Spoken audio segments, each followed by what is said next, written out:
back to Charlotte with Johnny today. Hi.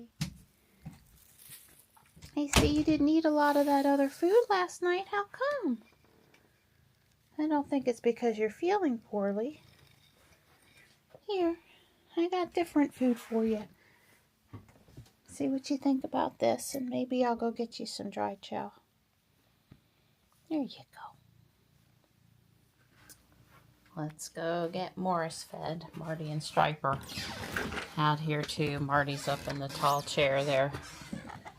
Hi guys. And yes, the chicken is also waiting on me. And loose for over a week now. It is possible the gentleman has more time on the weekend, on Sunday, than other days for trying to catch a rogue chicken. Good morning, Morris. Good morning. Hi, Mart. Hi, Mr. Chicken. It's going to be 92 today. Wow. Well, other than the heat, it is a pretty day out here. Nice and sunny. Wildlife talking. A little bit of a breeze. So, you know, these hot days, you can get a few things done in the morning before the heat cranks. Yeah. Saw a lot of bluebird activity in the bird bath and at the feeder yesterday, but not the babies. But of course, when they start coming, if we're lucky enough, they'll probably be on the bird feed pole waiting for the parent to come up and give them food, not actually on the feeder in front of the camera. So I may have to come out here and see them in person. Well, we really did have a nice week. Yeah. And there's Gray, ready to go back. And she seems to be transitioning a little better. And Dawn's got Starlink in the Veritas mount up on the roof of the Model Y here, so I can test how this is going to work. We got some help from our friend Adam this morning, and basically before you take off with it, if you have time, see if it wants to install a software update if it's been powered off for a bit. And so that's what we did. We installed an off software update. What, Donnie? He's back there turning the power on. We got the inverter hooked up. Our 12 volt step up to 24 volt thing that we tried last week is apparently it wasn't working, and we just didn't fool with that today. We just on the inverter. So maybe we're set up for less problems today. Update isn't trying to go on. Possibly better view in the ceiling, possibly. And nice sunny day, not cloudy today, and you know, hopefully it'll be more smooth today. So we left at about 11:30. It shows arrival at 2 p.m. at 39%. We may pull off at the rest area. Dawn's in a rest area phase lately. To use the restroom on the way down and probably just charge on the way home. But we'll see. Johnny does want to go to Harris Teeter, and we'll probably do that before we go to the apartment, because I do think we have room for the food, and that way Johnny doesn't have to go back out after we get Gray out of the crate. He can stay and chill with her and let her know everything is okay. I don't think there's any visual way I can convey all the twists and turns coming the back way the first 10 miles leaving the house, but it's non-stop twists and turns, and there's trees infringing over the road, and I am making the decision to not try to use Starlink right now and to work on my Legos instead. There's just no reason to, there's no important reason for me to fight it back here. And so this is the Lego set that I'm going to start working on, and hopefully that I won't regret working on it in the car. It's bigger than you think at 750 pieces. That would normally be like a 2-day project for me, so I doubt I'll totally finish it today, but I'm going to get started. I also, finessing the leaves on there at the very end of the build also requires a flat and still countertop. Should be fun though. So bag one has built a good part of the base of the tree. Pretty interesting construction points. Nothing too difficult. Fun so far.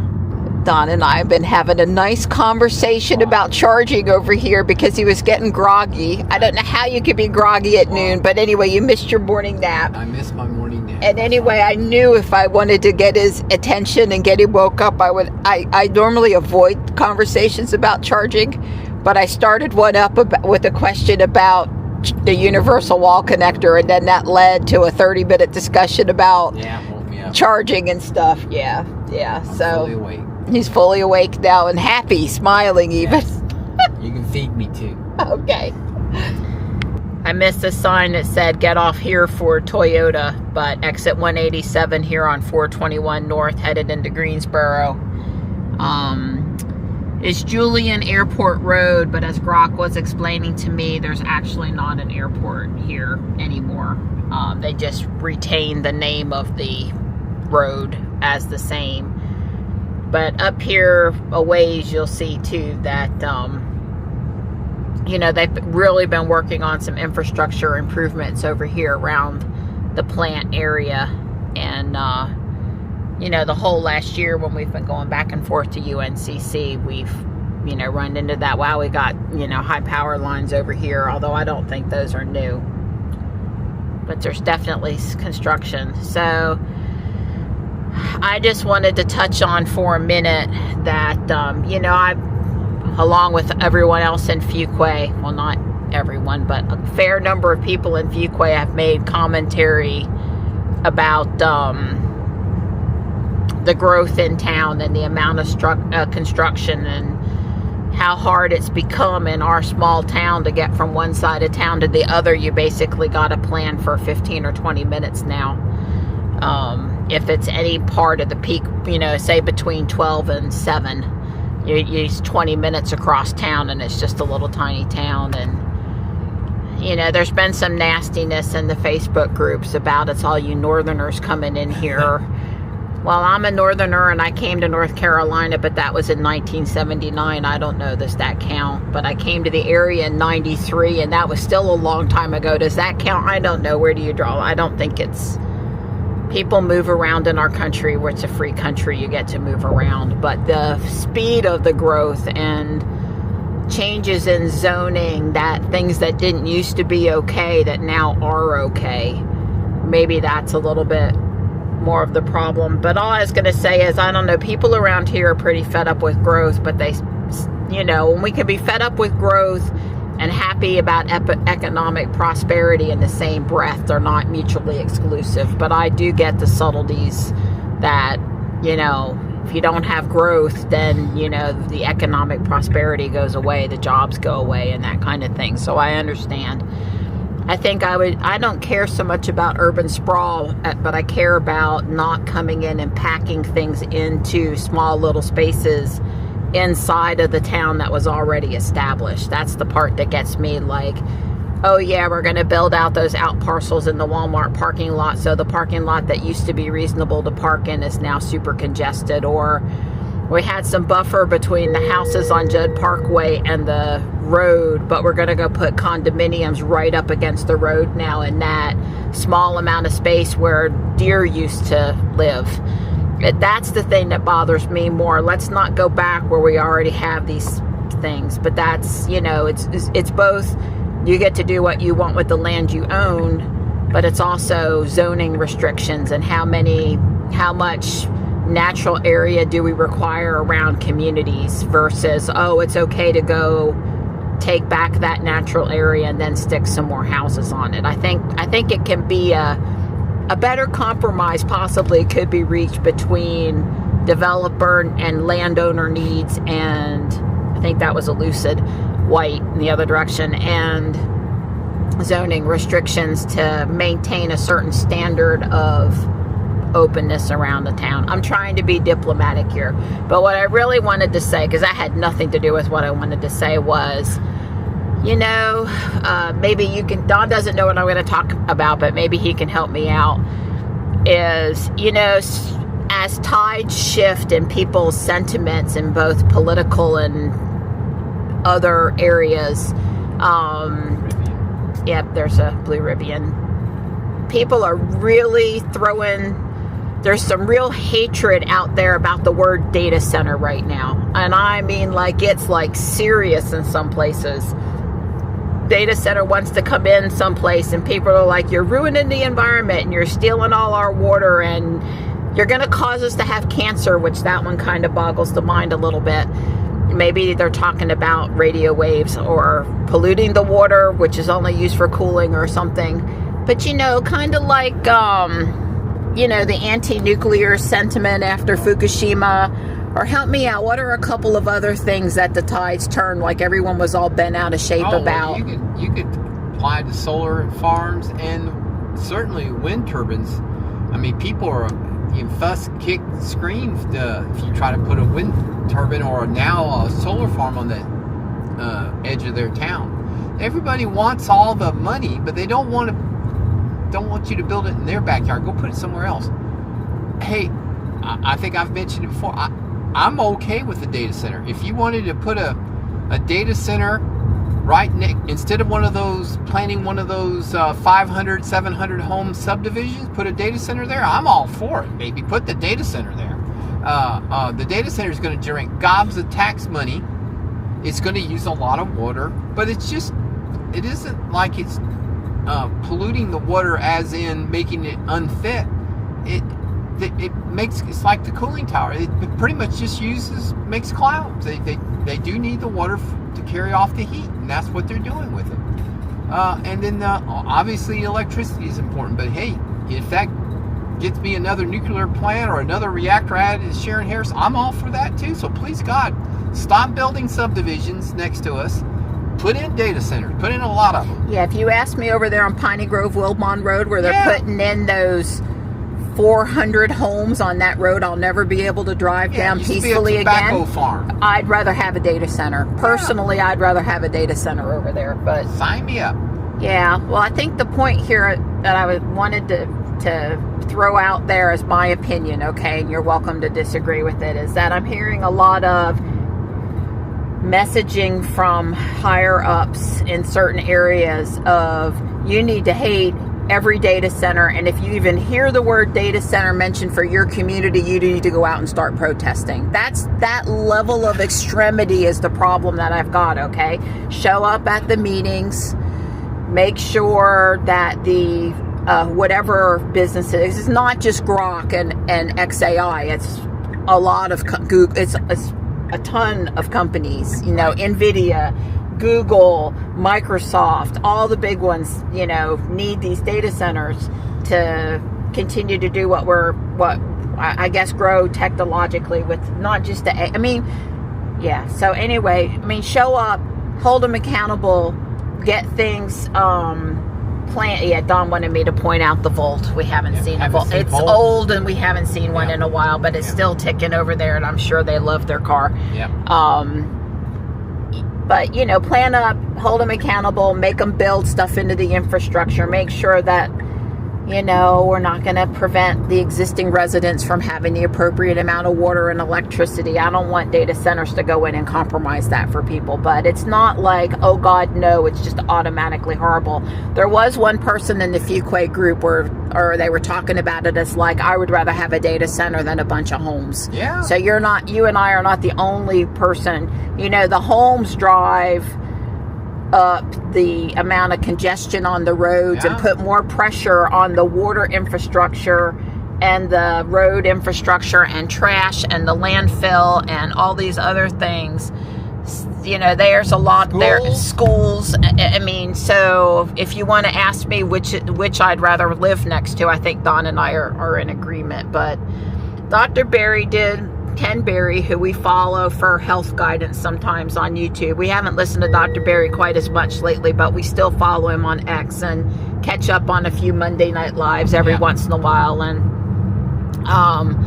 we just don't have a lot of time to watch YouTube, so we haven't watched as many of Dr. But it's not because we've fallen out of favor with him, but he's actually fairly involved now with politics in his local area in Tennessee. He lives in Holiday, Tennessee, wherever that is, and it's a little farther away than it's convenient for us to visit for some stuff that he's done local. It's not near Knoxville, just the other side of the state line. he was just saying, let's reuse urban areas for data centers and solar and stuff, and let's not go out and take unadulterated pasture farmland and convert it to data centers and solar farms and other industrial. Let's try to go back where we've already ruined that land for farmland anytime in the next 100 years, and let's reuse that land. And I thought his point was, I totally agree with him. Totally agree. Don agrees with him. Absolutely. But the hate underneath that thread, the people didn't hear what he said. Like, let's encourage farming and let's not destroy more farmland because it's so hard to get back. Right. Let's reuse land that's just sitting there. It's already in an urban area. It's already not farmland. They didn't hear that part of the message. They heard you should hate data centers.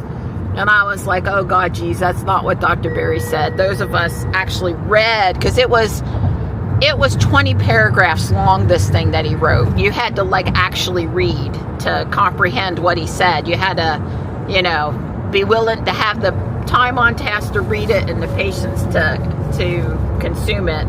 Nice avoidance of the tire there. Oh, we'll have to check the tar snakes. They're coming up pretty soon. Oh God. The tar snakes. Yeah, exactly.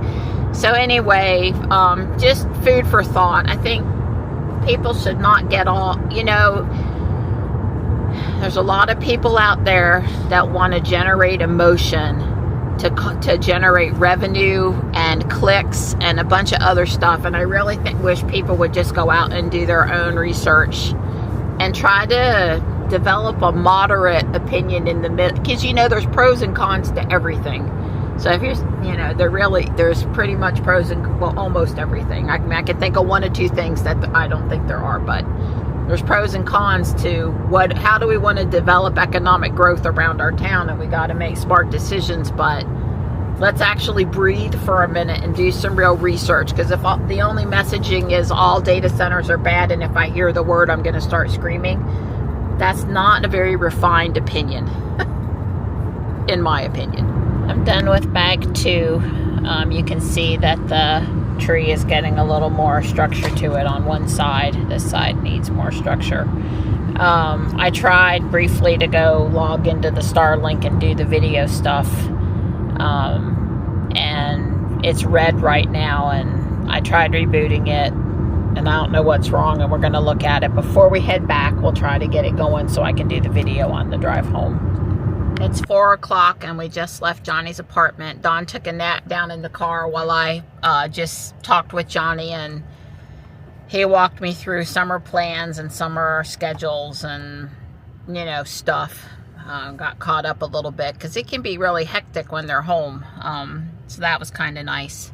It did make me and Don coffee up at the apartment. If we pay for the apartment, we get coffee privileges every time we come through. It's kind of cute, cool.